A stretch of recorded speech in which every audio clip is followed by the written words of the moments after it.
వ్యవసాయం అన్నది 62% జనాభా దాని మీద ఆధారపడి ఉన్న సెక్టర్. ఈ వ్యవసాయం అన్నది ఏ రాష్ట్ర ప్రభుత్వమైనా కూడా రైతులను సంతోషంగా పెట్టి వ్యవసాయం అన్నది ఒక పండుగగా చేస్తేనే, రైతు సంతోషంగా ఉంటేనే రాష్ట్రం సంతోషంగా ఉంటుంది.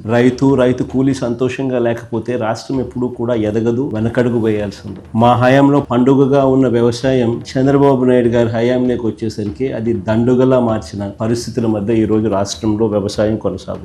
మొన్న ఈ మధ్య కాలంలోనే మనమంతా కూడా మోంతా తుఫాను ఇంకా మన మనసుల్లో నుంచి ఇంకా చెరిగిపోలేదు, మొన్ననే కనిపిస్తాం. అసలు ఆ మోంతా తుఫాను వచ్చినప్పుడు మీ అందరికీ కూడా అవగాహన ఉండే ఉంటుంది. అసలు ఏ రకంగా దానికి బిల్డప్ ఇచ్చారని అంటే, ఇక్కడ నుంచి చంద్రబాబు నాయుడు RTGS కార్యాలయంలోకి పోయి ఆయనతో పాటు ఆయన కొడుకు, ఆయనకు తోడు ఆయన దత్తపుత్రుడు, ఏ రకంగా ముగ్గురు కలిసి ఏ రకంగా దాన్ని అసలు ఎలాంటి బిల్డప్ ఇచ్చినారు అని అంటే, వాళ్ళు ఇవ్వడము, దానికి తోడు వాళ్ళ ఎల్లో మీడియా, వాళ్ళ ఈనాడు అయితేనేమి, వాళ్ళ ఆంధ్రజ్యోతి అయితేనేమి, వాళ్ళ TV5 అయితేనేమి, అసలు ఏ లెవెల్లో బిల్డప్ ఇచ్చినారు అని అంటే, ఏకంగా వీళ్ళే తుఫాను పీక పట్టి డైవర్ట్ చేసినట్టుగా, అసలు వీళ్ళు గాన RTGS లో గాన టీవీల ముందర గాన ఆ కంప్యూటర్ల మీద వీళ్ళు గాన కూర్చోకపోయినంటే అసలు ఇంకా రాష్ట్రంలో తుఫాన్ ఎఫెక్ట్ ఇంకా ఏ స్థాయిలో ఉండేది అని అంటే, వీళ్ళు కాబట్టి దాన్ని ఆపగలిగినారు అన్న లెవెల్లో బిల్డప్ ఇచ్చినారు.